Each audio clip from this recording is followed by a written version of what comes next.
And welcome to another episode of Spear from the Past. It's the show where I go through each pay per view that I randomly spin on a reel, and we I get a guest that I know that likes wrestling on to talk about. And today I've got Ryan Payne. Ryan, how's it going?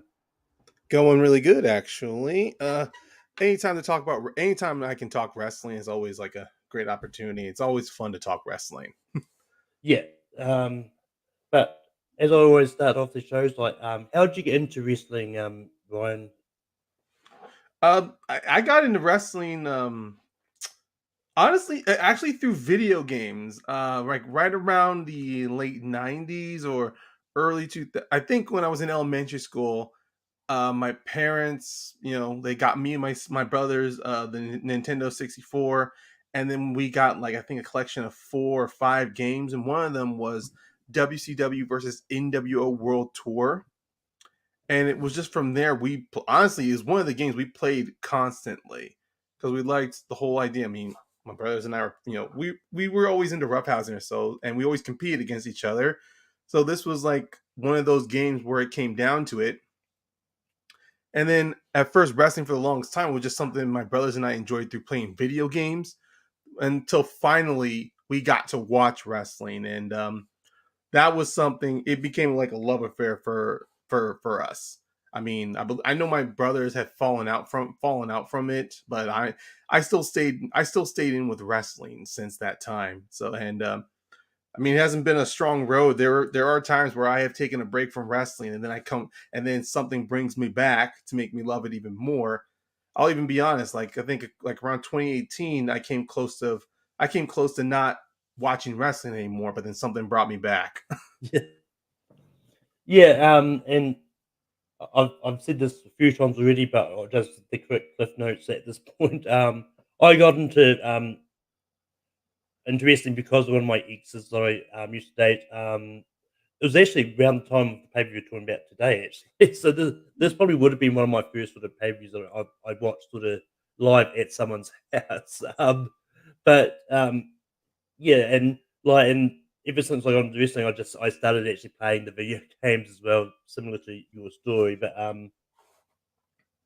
it's just one of those ones like the origin of this podcast started was like I pay for the WWE network. It's like, you know what? I only watch the monthly pay per views. I'm gonna give me a reason to watch more stuff on it. So every Yeah, pay per view is on a reel, and I spin it at the end of the show, and whatever. And it's just funny. Like, this is episode 9. It just happened to be a pay per view from 2009, which wasn't planned at all.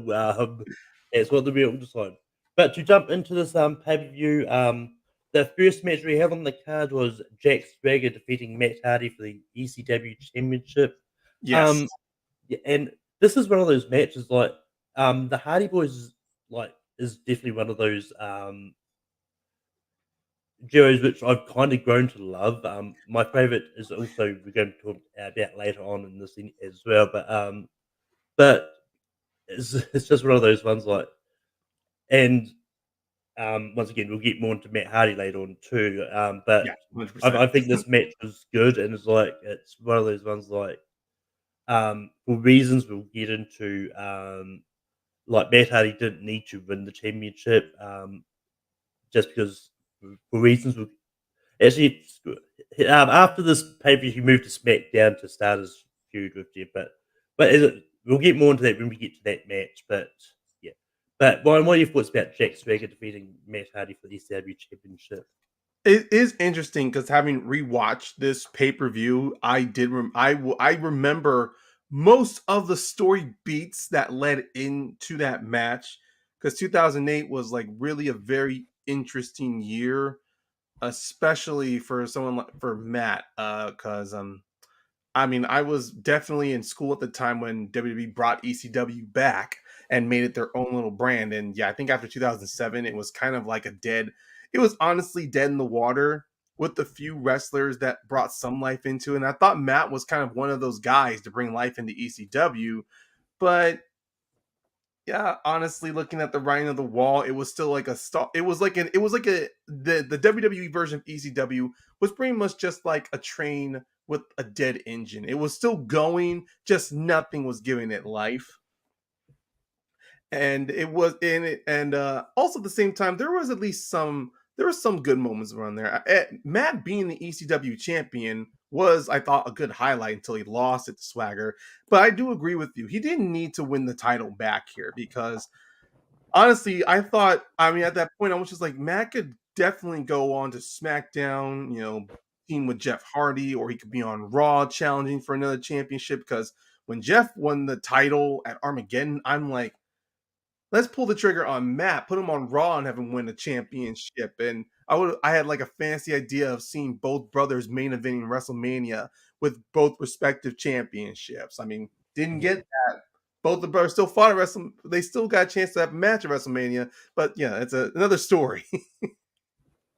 Um, but yeah, and honestly, like I honestly forgot how decent Jack Swagger was. Like, I know he was getting a lot of shit with like his backstage stuff and all that, like his altercations, but he was a good wrestler.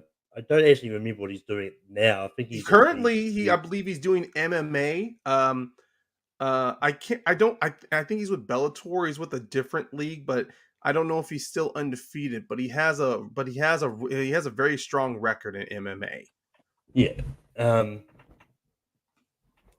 But yeah, it was just like he was a decent wrestler. It was just a shame that his backstage antics got him fired eventually. But Yeah, backstage antics, but also it was also, I think, around like 2009.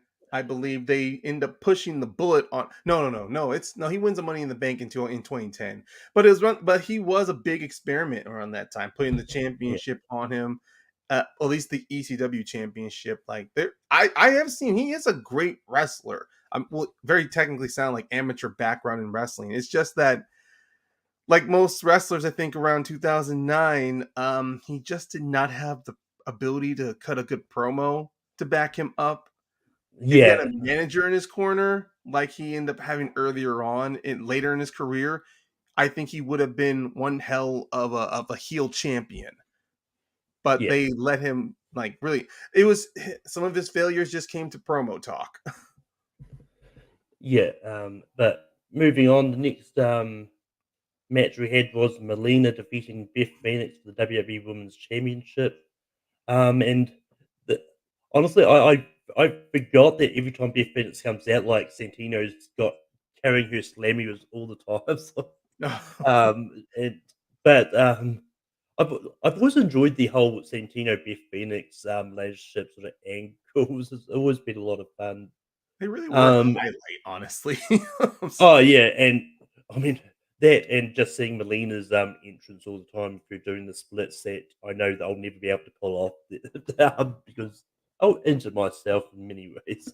Um, but once again, the, this was a like a pretty good match as well, and just it was really fun just to see them go and like, and it's one of those ones like even like you'd expect like Santino to interfere, but like he really like he didn't need to interfere because I think Beth Phoenix was the face in this one. No, Melina was the face in this Oh one. Beth was the heel. The reason there were some face cheers was because the crowd was behind Santino, and I believe, this was around the point of Glamazon where Santino he was in story, but he was being more like, he was trying to be more of the fun boyfriend. Like, let's have fun. Don't he? Beth didn't need to, and Beth went more into a punishing heel, as in this yeah, match, how she was really contorting Melina, that spot where she kind of stretches her leg around her back and just beats Melina's head in with her own foot, like those little spots there. And then, like, Beth choosing to be more punishing in the match instead of just getting the victory.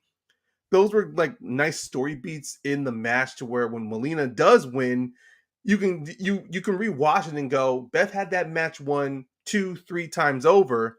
It's just that she just chose to be more aggressive because she's trying to prove a point. yeah. But I mean, Melina ends up getting the win, and it's just one of those ones like I don't I it's one of those ones like jumping into some of these pay-per-views where they're either in the middle of a feud and that I don't remember sort of how long Melina had the title for when she Yeah. dropped it, but it's one of those ones like it's fun always pointing that point is like when I get to that pay-per-view, it's like, oh yeah, that connects to this one. But yeah. Yeah, I'm trying to remember if she had the belt for the at WrestleMania that year, but I would have to honestly go to Wikipedia and look that up. But it's one of those moments where I'm going like, how long did she hold it? Yeah, but moving on, we had a backstage segment between JBL and Shawn Michaels in which JBL promised him that he would never have to root for him again if he wins the belt. And then at the end of the backstage segment, then Undertaker turns up and tells Shawn that sometimes it's hell getting to heaven. And this is one of those ones like because when I saw this match came up, like I remembered bits and pieces of it. I completely forgot that this was when JBL and Shawn Michaels were teaming up, and that this was the year in which we get the first of the two Shawn Michaels and Taker Yeah, matches. But this backstage seemed a good job of of subtly teasing the Undertaker Shawn Michaels feud without abruptly having one of them attack the other, but also just um, kind of hinting that like what Shawn Michaels might end up doing in the match too. But what do you thought about the backstage segment? that this match, even the video package before having showing everybody what build up to it, it really did it really did brought me back to the time when I was watching Raw, bit piece by piece, and I'm just going like when I saw the whole thing of Shawn Michaels pretty much indenturing himself to JBL. As a fan, I was kind of gritting my teeth not liking this story, and it did its job. It made me hate JBL, which honestly worked. And then of course the added element of Shawn Michaels being the wild card when he was going to when Cena being the champion. On hindsight now, it really would have been very interesting if they had gone into certain different routes, because we know the result. John Cena wins, but it would have been very interesting if JBL had actually won that championship, and then the elements they would have gone through, like he said, he was going to pay Shawn. He told Michaels he was going to pay him back. He was going to guarantee him a spot in the Royal Rumble. Like it would have been very interesting. Like we would have gotten maybe a different card on WrestleMania 25 if they had gone that route. I mean, nothing to take away. I still love the Undertaker and Shawn Michaels 25 match, and then 26 that came later on. But wow, I'm just like the wheels were spinning in my head of how different it would have been, and then it also made me remember that it was also at WrestleMania 25. JBL during that time won the Intercontinental Championship. He went in against Rey Mysterio, lost in 9 seconds, and then quits on that stage after the match. So this Royal Rumble felt to me like there could have been a very different roadmap if Cena Yeah. didn't win. Oh yeah. And yeah. Like the match itself, I thought the match was really good. It just sort of if Shawn Michaels taking out both JBL and Cena, like it was just one of those ones like who is he going to put on top? It's like Exactly. um and um but yeah, but the fact that like after the super kicks, like um they tried to cheat and then Cena still kicking out. Because I yeah, thought I that think long time it took a ref to get down there. I'll even yeah, add the small bits of Michael's just standing out there, and that moment when Cena has the STF on JBL. Shawn Michaels, you do see the slow in the physicality, slow hesitation to grab the ropes. Like it was kind of hard to determine what he was gonna do. Like, was he gonna get on yeah, the ring? Was he trying to pull the ropes close, push the ropes closer to JBL, or was it just to get Cena's attention? I mean, either way, it worked because Cena let go, and it caught, and it's like one of those tiny beats in this match where I go, that's good, subtle storytelling where you can see Michaels doesn't have to constantly get involved. Just yeah, his presence there is enough. yeah. I mean, and it's one. Even though I don't know if it would have been necessarily needed, but one thing I do think it would have been cool is if they're going to have Cena kick out at in the end anyway. I think it would be cooler if before Shawn had a chance to put JBL on top, he had this gong and Undertaker pops in and just choke slams Shawn Michaels, and which gives a little bit added stakes to their match at WrestleMania 25 as a reason to why it's happened. But That's true. I mean, yeah, honestly, but even then, just that moment of Undertaker approaching Michaels, to me, even then, yeah, that did feel like that was already playing the seed in Michaels' head where he yeah, was, and I mean, who knows? Like I said, like if things were planned out or booked differently in that match, maybe we could have gotten a different road to 25. We could have had three different type of matches instead of what was there: Undertaker for Shawn, JBL and Ray, and then Cena. I think in that triple threat against Big Show and Edge, like it really would have been a truly different match, like a truly different card, honestly. And oh it's yeah, it's it's just those things in hindsight where it's really fun to think about. yeah. Um, but but if that leads us into the next match, which was Edge defeating Jeff Hardy for the WWE Championship. And this is one I forgot how loud the crowd is. It is at the start of the match. She comes out and goes, "You know what? This is going to be a no DQ match before reasons." And then and then Chavo accompanies Edge to the ring and all Mhm. that, and but the match itself was really fun, and then Swantoning bomb onto Chavo Oh my on that table was just really good, and then obviously you have Matt comes out to interfere, then makes it look like he's going to help do the concerto to Edge, but then attacks like that Jeff. pop, even the pop he had when he came out, people were going crazy. Even but when Jeff came out the first time, people were going crazy. It really showed like how much people were behind Jeff Hardy. That when he won at Armageddon, that was still a huge pop. I hate and him losing the Edge really was like me. I was pissed off going, really, he loses the championship, and of course with backstage news because of that little ticket because of his DUI arrest. I It was one of those things where I'm going, man, if this was in the 80s or 90s and this happened to Jeff, no one would have I mean, the company really would not have cared. They would have just been, oh, if he's still good to wrestle, they'll keep that belt on him. But this was PG era where everything was like a huge overcorrection, a huge overreaction.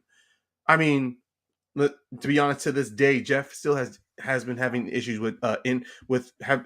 I mean, I think yeah, last year he had gotten a DUI. He had gotten injured because of a DUI, or he had gotten a DUI arrest and he's always having these constant back and forth issues with substance abuse.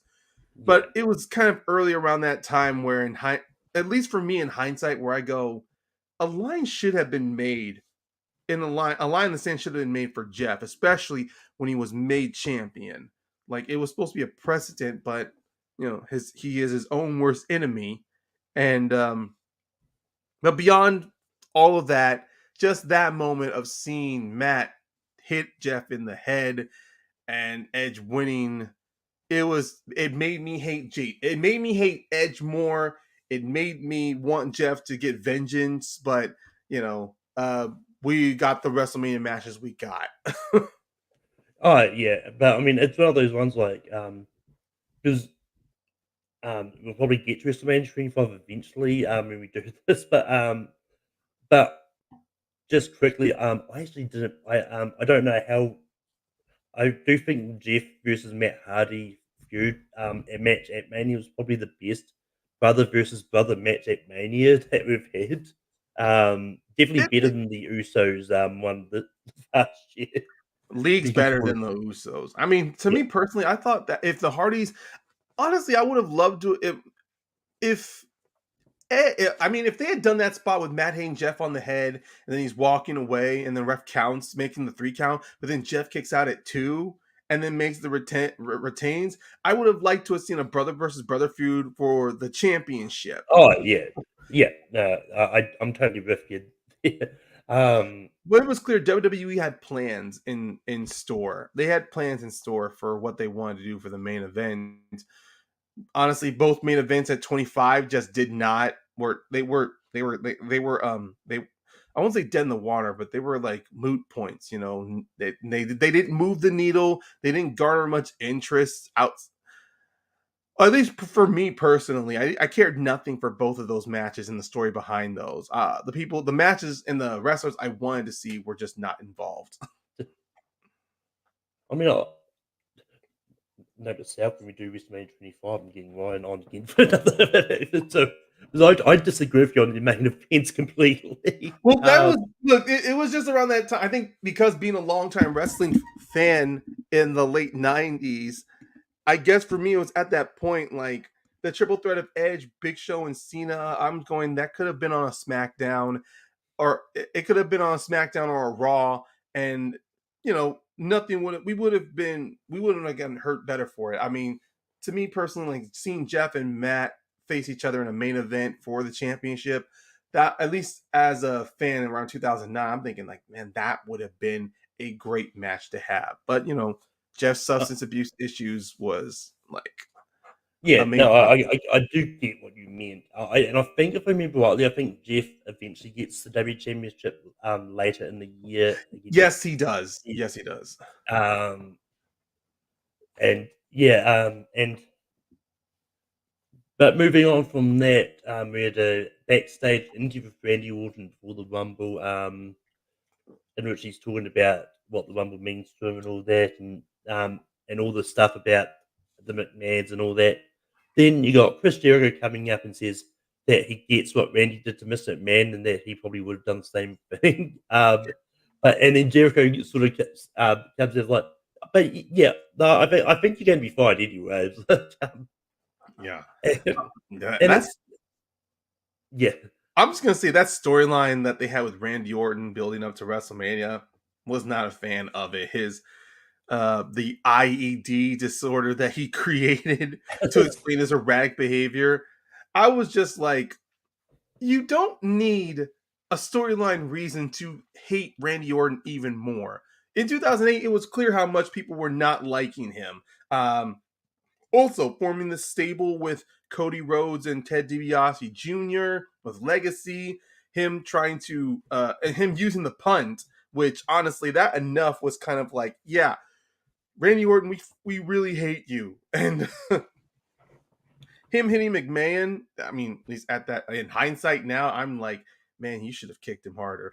But, yeah. I mean, it's one of those ones like and we'll get into the Rumble in a minute, but like I didn't pick this up the first time I saw this back in the day, but that was like when I on the rewatch was like this opening package, and that they're focusing a lot on Randy Orton. Then this interview, like between Randy Orton, was like trying. I'm, I was, they were clearly setting up that like it was putting so much thought into people's heads that Randy Orton was going to win this Rumble because they were yes. putting so much focus on Randy Orton in the opening Even at the package, start of the and pay that per view, they had him. They did the whole camera in the backstage where you see him walking in, and I think Jr. and Jerry were describing how like a deafening silence yeah, fell over the whole backstage. yeah. But moving on to the Rumble, like Randy Orton won the Rumble by eliminating Triple H. Yes. And this is just one of those ones that, um, like, this Rumble, like, it didn't have as much of those moments that I'm used to seeing in a Rumble, though. But there was definitely a few cool, fun moments that I noticed anyway. It was like when you had, because it's one of those ones like, and it's always one of those things that I always hate when they have just one tag team come out is like, but they flip they Crime either time. flip a coin or rock paper scissors to which of that tag team is going to come in. So you got Prime Time flipping the coin to determine which Yeah, that was wins. just. I think it was just a little joke thing. I think that was a little gimmick thing between between the two of them. Because with Crime Time, if I remember correctly, with Shad and JTG, these were guys that were kind of seen as kind of like they were like they were seen they pretty much they were hoodlums. Their characters were hoodlums, so they were always like pulling like nasty tricks on people. And I think when they both came out, that little spot between the two of them was like, okay, how are we gonna do this? And JTG flips that two-headed coin. I just go, oh well, that I was just hoping that Shaq comes back later in the match. Obviously, he doesn't, but Yeah. it was just kind of, but I do agree with you. That little moment there was kind of, I don't know, if you weren't gonna tease, if you weren't setting up that he was gonna come back later in, what was the point of having that little flip there? Especially, it doesn't lead to much later on. It doesn't lead I to mean, anything. I will say there's been a couple other like moments in which a tag team would come out together, but only one person goes to enter it, and the other one doesn't come out. But They did um, do that in a lot in the Rumbles. yeah, I mean, the one thing I will say about this, like this pay per view in general, I miss the days in which like they'll have like the splice through the various backstage segments of the wrestlers picking their numbers, Yes. and because like I've seen various clips of those, and some of them can be entertaining, some of them can be cringy, but it's like it's fun. But other things It I was putting a noticed, lot of importance on the Rumble, especially the numbers whole portion. oh That's yeah, why with this one, it was kind of weird to where there's no emphasis on wrestlers getting their numbers. It's pretty much whoever shows up, shows up. But it was also yeah, funny. It was also interesting that this Rumble, like you mentioned, had lots of very interesting moments. Like the Santino bit where he had the shortest record that came from this Rumble, and which was funny to look back on. And Undertaker like being in Rumbles, like when he was in the Rumble in 2007 when I watched that. I can't remember if it was stated that the Undertaker never participated in a Rumble until the 2007 one, and then he was in the following 2008, and then this one.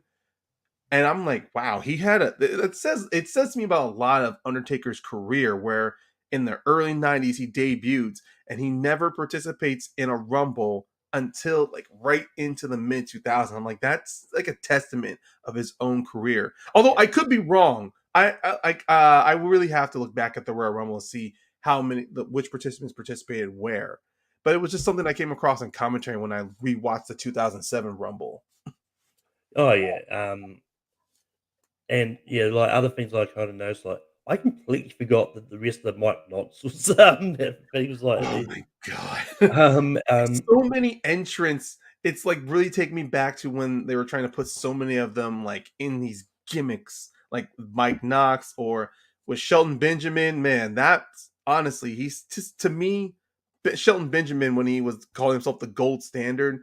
I'm like, how was he not being elevated? This guy, like I was a big Shelton Benjamin fan when he struck out on his own from Team Angle. And yeah, so when I was not seeing him being utilized for competing for the big belts, I was so angry. It was one of those reasons why when Kofi Mania came around, I'm like, years of pent up frustration. Like, let's have this moment.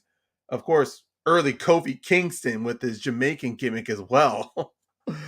Like, oh yeah. And it's one of those ones like when I spun this rumble, I'd guessed it myself into thinking like, oh, this is the one where Kofi saves himself by using the announcer's chair to get back to the ring, but it wasn't. Um, no, this was like very early before Kofi became known for his little wildest saves. Because I um, really trying to remember what Rumble started the whole thing, and it wasn't this one because this was a one where they weren't focusing on eliminating so many people. Like I believe after 13, they just started stacking the ring with bodies, and you'd see maybe one or two eliminations, but the main eliminations didn't start happening until number 30. but talking about wildest saves, like I think one of the most entertaining saves of this was Rey Mysterio just running across Miz and Morrison. I loved it. That was fantastic. Yeah, It was like great quick thinking to where he it that's one thing I did enjoy about the Rumble, especially I think I'm seeing more of it now currently with the women's Rumble. Like we're seeing some curate like those little those little saves that mainly was like on like it was on Kofi's shoulders. It was, we were I saw that like with Bianca, I think with Naomi, at least when I think when she came back. But beyond that, it was always fun to watch the Rumble just to see who shows up, the randomness of it, and the randomness as well. Like Rob Van Dam showing up when I'm going, Oh, yeah. oh, I mean, that was another thing that I noticed, they did not have a lot of, like, legends pop up, but I think Rob Van Dam's the only one that wasn't signed with either well, I brand. believe he was let go, and then him showing up was a surprise because Yeah. people thought that his career was done, at least in WWE, but then no, he is. He shows right back up in 2009. And Legend, oh yeah. Speaking of legends, Hacksaw Jim Duggan shows Oh, up. yeah, that's right, there's the other one. Yeah, so when Um, it came down to it, it was mostly just like a lot of bodies in the ring because this Rumble was just used for the main story of Orton like being in there. yeah, um, but yeah, other things that I noticed, look, it's one of those ones where I love Dolph Ziggler's wrestling. I forgot he had this whole gimmick where he's like, "Hi, I'm Dolph Ziggler." It's like that's That ultimately was what got him. so early for him, like in an Well, earliest singles run, like before he was paired with Vicky Guerrero, before his whole theme. I'm like, when I heard his music, I go, "Oh my god, that is Dolph Ziggler." and then just Hornswoggle coming out and trying to attack Kane is like, And then Kane notices and he does his whole shtick. Kane's like, "Yeah, bye," tosses him over the rope. yeah. But Ryan, is there any moments from the Rumble that stood out to you that I mentioned? Well, outside of Rob Van Dam and Santino's moment, oh, I'm trying to think because honestly, that Rumble took me back to so many memories of simply watching Raw and SmackDown. Actually, when I was talking about the Undertaker, just seeing the Undertaker show up right in the middle at number 17, that was like a good moment there because it literally stopped the match. Like the moment the lights went out and his music hits, and obviously the crowd so behind him when he showed up, getting involved. Like when you mentioned earlier on talking about like a what if when Shawn Michaels talking about if Undertaker had attacked Shawn Michaels, thinking about it, I almost forgot. Like when after Shawn Michaels did that moment, I thought, did he attack Undertaker during this moment in the Royal Rumble? And I'm realizing, nope, nothing happened. He just did his thing with Cena and JBL and then walked off. But that also would have been very interesting with Undertaker, especially that moment he's on the ropes, like he just eliminated Big Show. That would have been very Yeah, interesting if Michaels had eliminated him instead of Big Show. That like yeah, even planting more seeds of them going to fight each other at WrestleMania. yeah. Um, but for that's kind of it for this pay per view. A nice short pay per view because I always forgot how short the Rumble pay per views are, but obviously the Rumble takes up a good chunk of the time as it is. Um, but moving on, the question I always sort of ask everyone is, if you could go back in time and change one booking decision about this Rumble, what would you change? I think I changed Randy Orton winning it. I mean, I would also change Jeff losing the title. Those are like my two big moments. Like Jeff losing the title. I mean, you could still be like Matt interferes, tries nearly costs him, but Jeff retains and can build this great program. But Edge, and also we can work with Edge trying to swoop in and trying to take the championship in between that Royal Rumble and WrestleMania, and between Rumble and WrestleMania. But I would have changed Randy Orton winning it because, to be honest, in hindsight, there was going to be a match between Triple H and Orton at Mania, regardless, and Randy winning it didn't need to be it. Like thinking about it, maybe hell, I mean, the fact that Triple H was involved, I don't know, maybe have him win the Rumble, or I'm trying to remember who was one of the big stars around that time outside of Orton and Triple H that were the main focus in that Rumble. Because to be honest, out of all those bodies in the ring, I can't remember a story involving any of them. But I think that was I think, but the thing, but thinking about it, the point of the Royal Rumble was a moment of a superstar's moment of main eventing WrestleMania or challenging for the championship. So, if gun to my head, if I was going to put it on a superstar, I think I would have chosen to put it on. Oh my god, I'm trying to remember who was there again.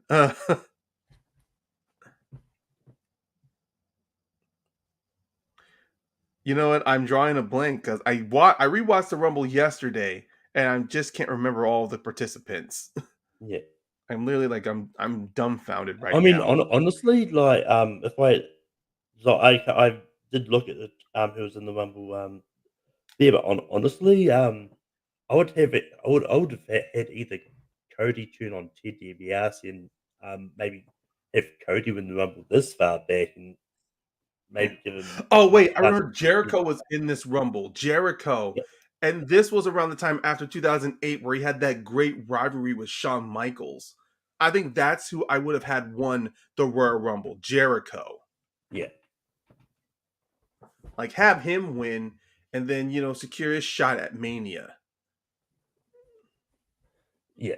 And like me, funny enough, the mum booking decision I probably would have changed. As you had already mentioned it. I actually would have changed Jeff winning the championship, and because it's one of those ones like you could have still had the same sort of setup, but have Jeff kick out, and then um, and then that still keeps that spirit of that match alive, but it's for the Yeah, championship, giving it more stakes.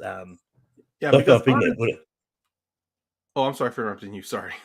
no, it's all good. And it's just one of those ones like, well, a brother versus brother, like as when these kind of faction versus faction matches happens, like I'm with the people like there doesn't need to be a title involved, but for some of them, like especially Matt and Jeff Hardy, where I don't think they've had much of a chance at being like, well, I mean, Jeff probably more of a chance than Matt at being like a main event in a singles Yes. title match. It would have been like more special for them. And also, I mean, you can still do the triple threat with Cena, Big Show, and Edge because let's be honest, the title. I mean, sure, the title there was the important part, was like big there, but you actually, if you take away that title and take away Big Show, you can still do a match where you can have Edge trying to use with his relationship with Vicky to leverage his way to get into a title shot, and then someone who he screwed over would have been like, no, no, no, this is my time, or hell, I mean, Jeff being WWE champion, there's the world title. I mean, with Cena there, you could have had, like in my mind, Jericho could have won the Rumble and then challenged Cena for the world title. And then Edge is trying to weasel his way in there. That's so you can still do a triple threat for that title. It's just in this scenario, I just removed Big Show. Instead of Big Show being the third participant, it would have been the planned card Cena versus Jericho, but then Edge trying to politic his way with using Vicky Guerrero to manipulate his way in the match. So then you can still do that. And Randy and Triple H, that title, a championship was definitely not needed there because it was already feeling like a personal blood feud. Because if I remember, Randy Orton not only punts Vince, then Shane comes back. Randy Orton has a feud with him, and then he RKO Stephanie, making the feud between him and Triple H personal. Triple H home invasions his house, so you can still do all of those story beats, except that you take away the title, and Randy Orton instead just tries to push heavily his IED, and then you can Yeah, have a whole thing with the McMahon's going, no, if you have this disorder, then it's making you a more liability to where we don't want you on the card. So then Randy, with Legacy, can maybe start doing this thing where they systematically try to remove McMahon's, so then Randy Orton can still get to the card, and then Triple H is just the final barrier in his way. yeah. Um, but moving on, Ryan, what would you give the Royal Rumble 2009 pay per view? And how would you rate it out of 5 stars? Ooh, um, um, out of its It is a solid pay-per-view. And the Royal Rumble match is honestly is one of the underrated matches when it comes with the Royal Rumble. So I think I'd give it 3.25 stars. Yeah, and for me, like I enjoyed this a little bit more. And it's one of those ones I had a lot of fun what they gave us. Well, there's stuff I would change, obviously, but that's stuff like doesn't take yeah. It's 4 out of 5 stars for me. I think Okay. um and I just thought it was a lot of fun. And moving on to next week. Now, normally I do spin a wheel to determine next week's pay per view. I am calling it audible for this for next week because um as you all know, just recently, Psycho Sid passed away. Yes. So I got a couple of advice from Austin Ritchie, asking what they think is the best Psycho Sid match, and I chose between the two that they gave me. Ritchie said WrestleMania 13, and Um, Austin said Survivor Series 96. I decided to pick the Survivor Series 96 pay per view to cover, um, just because one, I haven't done a Survivor Series pay per view yet, so it's something different to what I've done to a pay per view I've already done. So yeah, so next week, in tribute to Sid Vicious, we're doing Survivor Series 96. Um, but before we go, just to talk about Sid Vicious a bit more. But what is some of your favorite moments of Sid Vicious? I'll be honest with Sid. Because I came into wrestling in the late '90s, it had to be. I only knew him from his time in WCW mostly. I mean, once I did get the when I did get the WWE Network, I did see some the older archive videos of Sid in WWF. But even then, just his stuff in WCW, I thought he was fantastic. Of course, the one that sticks out immediately was every time his car, the moment where his car was smashed up and he's just yelling out Goldberg, Goldberg, Goldberg, Goldberg. I mean, that's one of my funniest lighter on the light side moments. And then, of course, the second thing of Sid I know that also immediately comes to my mind was him in that pay per view against, I think, Scott Steiner, where he unfortunately broke his leg with that little high drop kick, well, that high boot spot off the turnbuckle. Those are at least the two in my mind. But honestly, when it comes to WCW, like after '99, it's honestly a blur because I became more of a WWF fan. Yeah, yeah. I mean, for me, I don't have really much of a thing about Sid Vicious myself. I've sort of covered his match that he did in one of the WCWs. Just trying to remember what one it is. I think it might have been against Von Hammer. Hmm.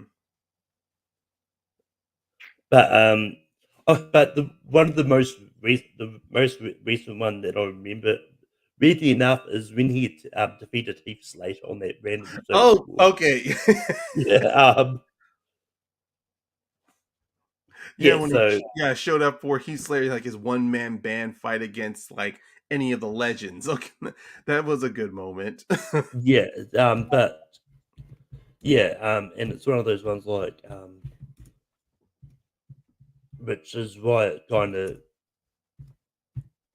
good there. But yeah, it's one of those ones like, um, the only other match that I've know that I have seen him in was from Sanbury 95, which is him defeating Von Hammer in the 35-second squash, Oh, which was fine, which was barely a match as it was, but so it's good to go into something that's probably going to be a little bit longer. And from what I understand, this was his first ever title win as well. So it's going to be fun to sort of go on and do 506. But where can people find you on the interwebs? well, people can find me. Like if people do want to chat wrestling with me, you can, find me on Facebook, and then once you find when you find me, Ryan Payne, and then you can message me, and we can have like a good discussion of wrestling. Favorite moments, pay per views, or like what kind of wrestling you're into, luchador, classic wrestling. Your favorite styles. That's where you can find me. I mean, I do have an Instagram and a Twitter, but I honestly barely am using those. I'm trying not to be chronically online, so I'm only trying to divert my energy into a few things. But also, what else I have? I do have a wrestling podcast that is available on Spotify, Apple Podcasts, and Google Podcasts. It's called Wrestling Ramblings and Rages Podcast. I co-host it with my friend James Shimo, and we do have our friend Brenton McPherson pop up from time to time. We don't have any new episodes of this currently this month or last month, but we did have some episodes that we recorded in January, February, and March of this year. So if you just go to Spotify, Apple, Google, or Anchor, you can go check those episodes out. Give us a good. I mean, let us know comment, review. Let us know how good it is, how we're doing. We always want to improve. It's not something we're doing permanently, but it's just something we do in time between. And you can follow me on Tape Productions as I host Rankum every Sunday night. Next week we're doing top 12 drama movies of the 90s. You can find me on my personal channel here for Speed of the Past next week, as we do Survivor Series 96. And you can also find me popping up here and there. And you can actually find me popping up on the Movie Hero Network in just a few minutes for Jordan Anderson versus Wolfman's favorite actors battle, where they take, I think they're taking eight of their favorite actors, picking 4 movies from each, and I think so. putting them all in the tournament. So it should be fun. But until next time, see you later.